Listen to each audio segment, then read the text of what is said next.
Allez, c'est parti pour ce décryptage. Aujourd'hui, on plonge directement dans le vif du sujet avec un voyage intellectuel franchement fascinant. On va faire quoi? Eh bien, on va tout simplement déconstruire une idée qu'on a tous tendance à prendre pour acquise. Vous savez, ce vieux concept un peu dépassé de nature humaine. L'idée, c'est de comprendre ce qui fait vraiment notre essence. Parce que, soyons honnêtes, on a trop l'habitude de se comparer aux animaux avec une grille de lecture purement biologique. Mais d'après nos sources du jour, qui se basent sur les réflexions du philosophe Silo, c'est carrément une autre histoire. On nous propose un renversement total de perspective. L'objectif, c'est de bien saisir la différence, le gouffre même, entre la condition animale et notre vaste projet humain de transformation historique. Au programme de cette analyse, on a 6 étapes clés. D'abord, on va se demander qu'est-ce qui nous rend humains. Ensuite, on explorera le milieu historique et social, puis on s'attaquera au mythe de la nature. On enchaînera sur notre rôle de créateur de sens, la reconnaissance de l'autre, pour finir sur un concept très fort, humaniser la Terre. Alors, première partie, qu'est-ce qui nous rend humains? Ça nous met tout de suite face à un écart cognitif hyper intéressant sur ce qui nous sépare réellement du reste du monde naturel. Prenons une petite seconde. Qu'est-ce qui définit véritablement l'être humain? Oh, c'est une question qui pèse lourd, n'est-ce pas? Pendant des siècles, des tas de penseurs ont essayé de tracer une ligne de démarcation super claire. Avant même de bousculer nos propres certitudes, il faut vraiment laisser ce questionnement philosophique faire son chemin dans nos esprits. On entend tout le temps dire que ce qui nous distingue, c'est notre sociabilité, ou bien notre langage, ou notre capacité à transmettre l'expérience. Mais là, la source met le doigt sur un truc assez perturbant. Tout ça, ça existe déjà dans le monde animal. Les animaux sont super sociables, ils communiquent. On trouve même chez eux une sorte de morale avec de vraies actions punitives contre ceux qui brisent les règles du groupe. Les rudiments techniques, ils gèrent. L'affection, la haine, la solidarité, pareil. Les documents mentionnent même des phénomènes incroyables comme la reconnaissance chimique ultra complexe dans une ruche ou un banc de poissons, et des organisations symbiotiques très poussées. Donc bon, si les animaux font déjà tout ça, notre fameux mythe de la singularité biologique commence pour ainsi dire à prendre sérieusement l'eau. On passe à la deuxième partie, le milieu historique et social. Et ce qui est vraiment super intéressant ici, c'est que ça nous prépare à découvrir ce qui différencie réellement l'humanité. Ce contraste illustre ça à la perfection. D'un côté, l'animal évolue à 100% dans un milieu naturel. Pour schématiser, un animal, c'est toujours en quelque sorte le premier de son espèce. Il n'hérite pas d'une culture qui s'accumule au fil des siècles. L'humain, à l'inverse, il ne vit pas juste dans la nature. Son vrai terrain de jeu, son véritable environnement, c'est le milieu historique et social. Chaque personne s'appuie sur une mémoire, à la fois personnelle et collective. C'est ça qui nous permet non seulement de gérer nos besoins immédiats, mais surtout d'anticiper des besoins calculés sur le très long terme. En gros, on transforme ce milieu. On n'est pas bloqué dans une boucle de répétition naturelle, on est fondamentalement une espèce en mouvement. Et bim, c'est là qu'est la clé. C'est un concept absolument central qu'on appelle la réponse différée. Concrètement, ça veut dire quoi? Contrairement à un animal qui va réagir du tac au tac à un stimulus immédiat, notre conscience humaine, elle, a un horizon temporel.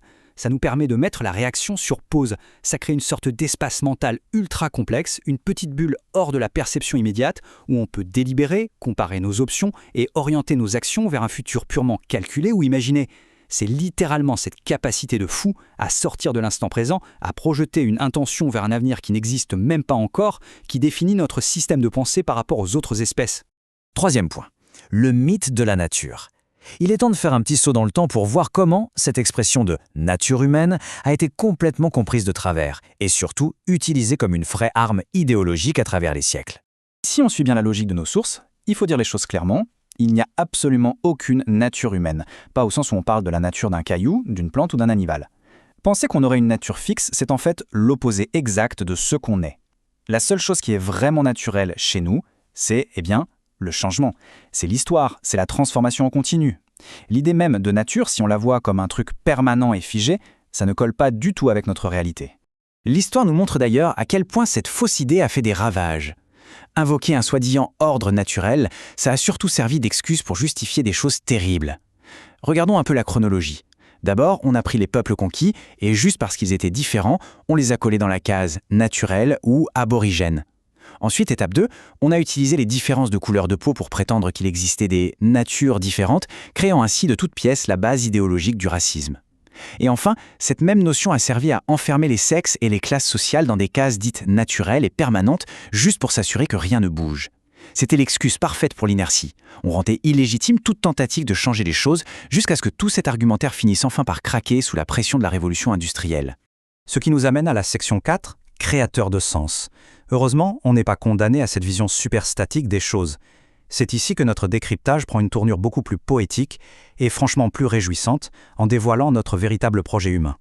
Écoutez un peu la puissance de cette métaphore tirée des textes. Tu n'es pas un bolide qui tombe, mais une flèche brillante qui vole vers les cieux. C'est magnifique, non ? En clair, ça veut dire qu'on n'est pas là pour subir passivement la gravité ou les lois de la nature. Pas du tout.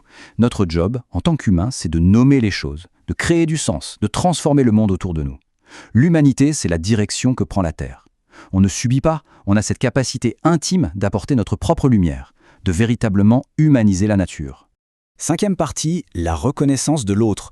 Et ça illustre brillamment la façon dont on doit percevoir les autres si on veut vraiment, mais alors vraiment, transformer notre réalité commune. Le document de référence est super clair là-dessus. En gros, il met face à face deux façons de voir ce qui nous entoure. D'un côté, il y a l'objectification. C'est ce truc super toxique qui consiste à traiter l'autre comme un simple objet naturel, de le réduire à son utilité pour nous, ce que le texte appelle le « pour moi ». Mais faire ça, c'est se tirer une balle dans le pied, parce qu'on ferme notre propre horizon de transformation. D'un autre côté, il y a la libération.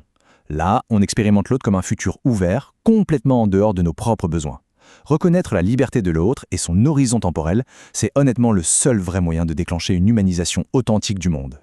On a une autre citation vraiment touchante pour imager ça. Sentir l'humain chez l'autre, c'est sentir la vie de l'autre dans un magnifique arc-en-ciel multicolore. La vraie connexion, elle part de cette chaleur intérieure. Elle consiste à aider l'autre à briser ses chaînes, à l'accompagner pour surmonter la douleur.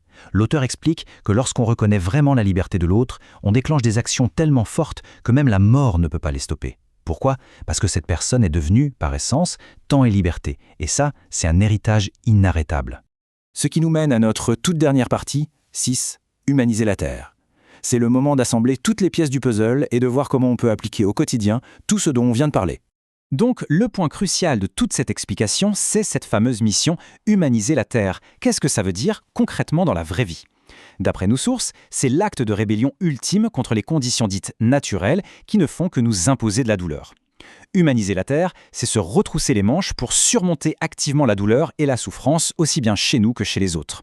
C'est faire le choix d'apprendre sans aucune limite. C'est c'est aimer passionnément la réalité qu'on est en train de bâtir ensemble, et au bout du compte, c'est donner le pouvoir à un nouvel être humain complètement affranchi qui crée son propre avenir. C'est ça le projet humain avec un grand P, et c'est tout l'inverse de la passivité et de l'inertie de la nature. Pour boucler notre décryptage d'aujourd'hui, on voulait vous laisser avec une petite réflexion. Si notre essence n'est pas dictée par une biologie figée, mais plutôt par notre capacité infinie à créer du sens et à transformer l'histoire, alors comment allons-nous continuer à surmonter la souffrance et à faire ce choix hyper courageux d'humaniser la Terre pour les générations futures ? C'est une vraie question qui nous invite toutes et tous à rejeter les étiquettes et les limites et à embrasser à bras-le-corps ce projet incroyable qu'est l'histoire humaine. Merci de nous avoir suivis, c'était un vrai plaisir de partager tout ça ensemble. À très vite pour continuer à creuser les grands sujets de notre monde.